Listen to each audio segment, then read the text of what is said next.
سورہ المائدہ آیت نمبر 90، 91 اور 92۔ ترجمہ: اے ایمان لانے والو، شراب، قمار بازی، بت اور ازلام جو ایک قسم کی لاٹری تھی، پلید اور عمل شیطان ہے، ان سے اجتناب کرو تاکہ تم فلاح پاؤ۔ شیطان چاہتا ہے کہ شراب اور قمار بازی کے ذریعے تمہارے درمیان دشمنی ڈال دے اور تمہیں ذکر خدا اور نماز سے باز رکھے، تو کیا تم ان تمام نقصانات اور تاکیدی نہیں کے بعد اس سے رکو گے اور خدا پیغمبر کی اطاعت کرو اور اس کے فرمان کی مخالفت سے ڈرو، اور اگر تم روگردانی کرو گے تو سزا کے مستحق ہوگے، اور جان لو کہ پیغمبر کے ذمہ واضح ابلاغ کے سوا اور کچھ نہیں ہے، اور اس نے یہ فریضہ تمہارے سامنے انجام دے دیا ہے۔ شان نزول: پہلی آیت کے بارے میں شیعہ و سنی تفاسیر میں مختلف شان نزول ذکر ہوئی ہیں جو تقریباً ایک دوسرے سے مشابہت رکھتی ہیں۔ من جملہ ان کی تفسیر در منشور میں سعد بن ابی وقاص سے اس طرح منقول ہے۔ وہ کہتا ہے کہ یہ آیت میرے بارے میں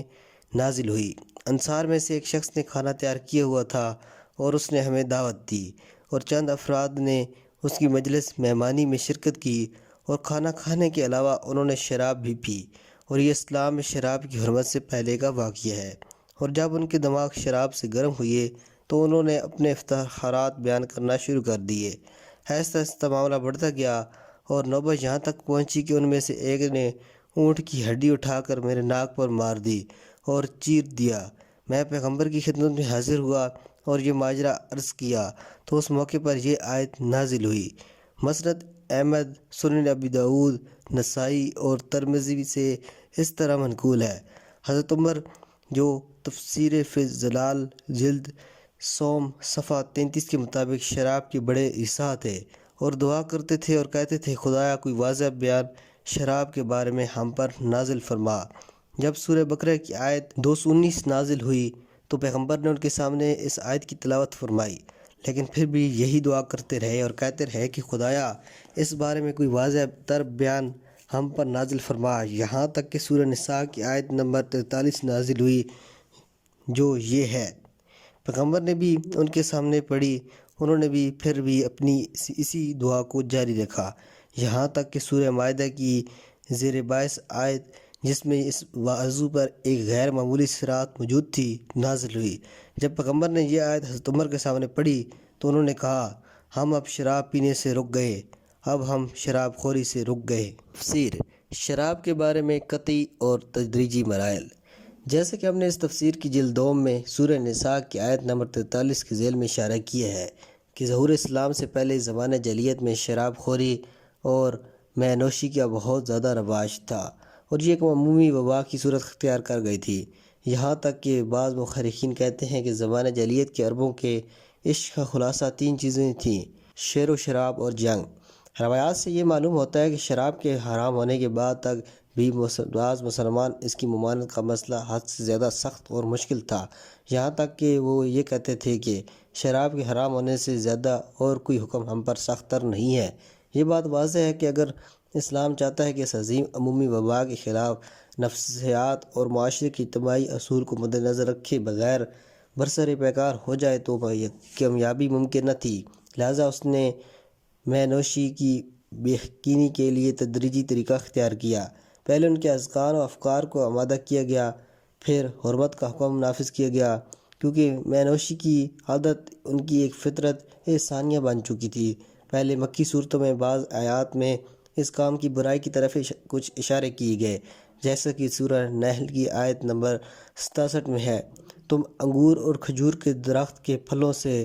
مسکرات، نشہ آور چیزیں اور پاکیزہ روزی فراہم کرتے ہو۔ اس مقام پر لفظ سکر یعنی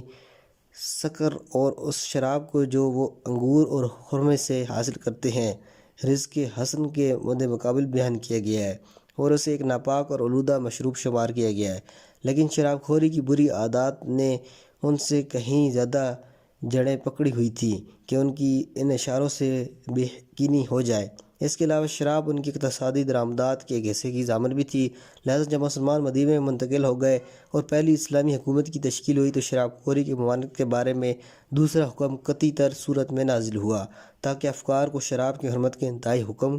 کے لیے اور زیادہ آمادہ کیا جا سکے۔ یہ موقع تھا جب سورہ بقرہ کی آیت نمبر 219 نازل ہوئی۔ اس آیت میں بعض معاشروں مثلاً دور جاہلیت کے لیے شراب کو اقتصادی منافع کی طرف اشارہ کرتے ہوئے اس کی فطرت اور عظیم نقصانات کی جانب توجہ مبذول کرائی گئی، جو کہ ان کے اقتصادی منافع سے کئی درجہ بڑھ کر ہے۔ اس کے بعد سورہ نساء کی آیت نمبر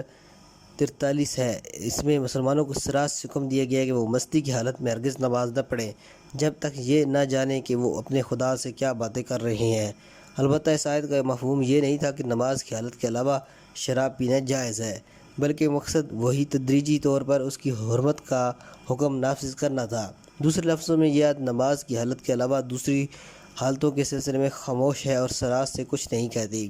مسلمانوں کی احکام اسلام سے سراشائی اور عظیم معاشرتی روگ کو جو ان کے وجود کی گہرائیوں میں اتر چکا تھا، جڑ سے اکھاڑ پھینکنے کے لیے ان کی فکری آمادگی اس بات کا سبب بنی کہ آخری حکم مکمل صراط اور قطعیت سے نازل ہوا کہ جس کے بعد بہانہ سازی کرنے والوں پر بھی اس پر اعتراض نہ کر سکے، اور یہی زیر بحث آیت ہے۔ قابل توجہ بات یہ ہے کہ اس آیت میں مختلف تعبیرات کے ذریعے اس کام کی ممنوعیت پر تاکید کی گئی ہے۔ نمبر 1 آیت یا ایھا الذین آمنوا کے خطاب سے شروع ہو رہی ہے، اور یہ بات اس کی طرف اشارہ ہے کہ اس حکم کی مخالفت روح ایمان کے منافی ہے۔ اس کے بعد لفظ انما جو استعمال ہوا ہے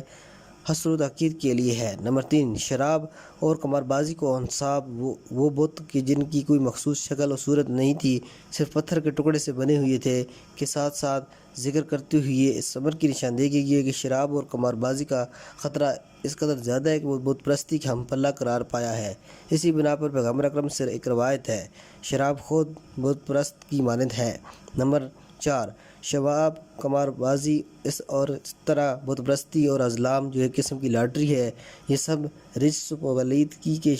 طور پر شمار کیے گئے۔ نمبر 5 یہ تمام اعمال شیطانی اعمال میں سے قرار دیے گئے ہیں۔ نمبر 6 آخرکار ان سے اجتناب کرنے کے بارے میں قطعی حکم صادر کرتے ہوئے فرماتے ہیں فاجتنبوا۔ ضمنی طور پر توجہ رہے کہ اجتناب نہیں کی نسبت زیادہ رساں مفہوم رکھتا ہے، کیونکہ اجتناب کے معنی فاصلے پر رہنا، دوری اختیار کرنا اور نزدیک نہ جانا ہے، جو کہ نہ پیو سے کہیں بہتر اور رسا تر ہے۔ نمبر 4 اس آیت کے آخر میں قرآن کہتا ہے کہ یہ حکم اس بنا پر دیا گیا ہے کہ تم کامیابی اور فلاح حاصل کر لو، یعنی اس کے بغیر کامیابی اور نجات ممکن نہیں ہے۔ نمبر 8 بعد والی آیت میں شراب اور قماربازی کے بعض واضح نقصانات ذکر کیے گئے ہیں۔ پہلے کہتا ہے کہ شیطان چاہتا ہے کہ شراب اور قماربازی کے ذریعے تمہارے درمیان عداوت دشمنی کی تحریم ریزی کرے اور تمہیں نماز اور ذکر خدا سے باز رکھے۔ نمبر 9 اس آیت کے آخر میں استفہام تقریری کے طور پر کہتا ہے کیا تم اس سے بچو گے اور رک جاؤ گے، یعنی کیا ان تمام تاکیدوں کے باوجود بھی ان دو عظیم گناہوں کو ترک کرنے کے بارے میں کوئی بہانہ جوئی یا شک و تردد کی گنجائش رہ گئی ہے؟ لہٰذا ہم دیکھتے ہیں کہ حضرت عمر تک بھی جو گزشتہ آیات کی تصریحات کو اس لگاؤ کی وجہ سے جو سنی مفسرین کی تصریح کے مطابق انہیں شراب سے تھا کافی نہیں سمجھتے تھے، لیکن اس آیت کے نزول کے بعد کہنے لگے کہ یہ حکم کافی و وافی اور قناعت کنندہ ہے۔ نمبر 10 تیسری آیت میں اس حکم کی تاکید کے طور پر پہلے تو مسلمانوں کو حکم دیا دیتا ہے کہ خدا اور اس کے پیغمبر کی اطاعت کریں اور اس کی مخالفت سے پرہیز کریں۔ اس کے بعد مخالفین کو دھمکی دیتا ہے کہ اگر انہوں نے پروردگار کے فرمان کی اطاعت سے روگردانی کی تو کیفر کردار اور سزا کے مستحق ہوں گے، اور پیغمبر کی ذمہ داری اور فریضہ سوائے واضح ابلاغ و تبلیغ کے اور کچھ نہیں ہے۔ شراب اور قماربازی کے مہلک اثرات۔ تفسیر نمونہ کی دوسری جلد میں سورہ بقرہ کی آیت نمبر 219 کے ذیل میں ان دو اجتماعی اور معاشرتی بلاؤں کے سلسلے میں تفصیلی بحث کی جا چکی ہے، لیکن یہاں بھی تاکید مطلب کے لیے قرآن مجید کی اقتداء کے طور پر ضروری ہے کہ کچھ اور نکات کا ذکر کیا جائے۔ یہ نکات ان مختلف اعداد و شمار کا مجموعہ ہے جن میں علیحدہ علیحدہ ان نقصانات کی گہرائی اور وسعت ظاہر ہوتی ہے جن کا تعلق ان دونوں سے ہے۔ نمبر 1 ان اعداد و شمار کے مطابق جو انگلستان میں الکحل کے جنون کے بارے میں شائع ہوئی ہیں کہ جن میں اس کی دیوانگی کا دوسری چیزوں سے ہونے والی دیوانگی اور جنون سے موازنہ کیا گیا ہے، اس سے معلوم ہوتا ہے کہ 2249 الکحل کے دیوانے کے مقابلے میں صرف 53 دیوانے دوسرے اسباب کی وجہ سے ہوئے تھے۔ اس سے معلوم ہوتا ہے کہ 2249 الکوہل کے دیوانوں کے مقابلے میں صرف 53 دیوانے دوسرے اسباب کی وجہ سے ہوئے تھے۔ نمبر 2، دوسرے اعداد و شمار میں جو امریکہ کے ہسپتالوں سے ہاتھ لگے ہیں ان کے نفسیاتی مریضوں میں سے 85% الکوہل سے مریض تھے۔ نمبر 3، ایک انگریز دانشور جس کا نام ہے لکھتا ہے مشروبات الکوہل شمالی ممالک میں انسان کو احمق و بیوقوف بناتے ہیں اور جنوبی ممالک میں دیوانہ بنا دیتے ہیں۔ پھر مزید کہتا ہے دین اسلام نے تمام قسم کے مشروبات الکوہل کو حرام قرار دیا ہے اور یہ اسلام کی خصوصیات میں سے ہے۔ نمبر 4، جن لوگوں نے مستی اور نشے کی حالت میں کوئی قتل یا کسی اور جرم کا ارتکاب کیا ہے اور گھروں کے گھر ویران کر دیے اور خاندانوں کے خاندان تباہ کر دیے، اگر ان کے عدد و شمار جمع کیے جائیں تو وہ ہوش ربا حد تک بہت زیادہ ہوں گے۔ نمبر 5، فرانس میں ہر روز 440 افراد اپنی جان الکوہل کی بھینٹ چڑھا دیتے ہیں۔ نمبر 6، ایک اور اعداد و شمار کے مطابق امریکہ میں ایک سال میں نفسیاتی بیماریوں سے تلف ہونے والی جانیں دوسرے عالمی جنگ میں امریکیوں کی تلف ہونے والی جانوں سے 2 گنی ہیں، اور محققین کے نظریے کے مطابق امریکہ میں نفسیاتی بیماریوں میں مشروبات الکوہل اور سگریٹ نوشی کا بنیادی حصہ ہے۔ نمبر 7، ان اعداد و شمار کے مطابق جو ایک دانشور کے ذریعے مجلہ العلوم کی 20ویں سالگرہ کی مناسبت سے شائع ہوئی ہیں، 60% قتل، 70% مار پیٹ اور زخمی کرنے کے جرائم، 30% اخلاقی جرائم جن میں محرم سے زنا کے جرائم بھی شامل ہیں، اور 20% چوری چکاری کے جرائم شراب اور مشروبات الکوہل کے ساتھ مربوط تھے۔ اسی دانشور کے اعداد و شمار کے مطابق 40% مجرم بچے الکوہل کے سابقہ اثر کے حامل ہیں۔ نمبر 8، اقتصادی نقطہ نظر سے صرف انگلستان میں وہ نقصانات جو کاریگروں کے کارخانوں سے منوشی کی وجہ سے غیر حاضر رہنے سے پیدا ہوتے ہیں سال میں $50 ملین تقریباً 80 کروڑ روپے موجودہ حساب سے ہیں۔ یہ وہ رقم ہے جو ہزاروں نرسری، پرائمری اور ہائی اسکولوں کے اخراجات پورے کر سکتے ہیں۔ نمبر 9، ان اعداد و شمار کے مطابق جو منوشی کے نقصانات کے سلسلے میں فرانس میں شائع ہوئی ہیں 137 ارب فرینک سالانہ انفرادی نقصانات کے علاوہ حکومت فرانس کے مخارج میں الکوہل سے درجہ بالا تفاصیل کے مطابق نقصان ہوتا ہے۔ 60 ارب فرینک عدالت اور قید خانے کے اخراجات، 40 ارب فرینک تعاون عمومی اور خیرات کے اخراجات، 10 ارب فرینک شراب خوری کے اسپتالوں کے اخراجات،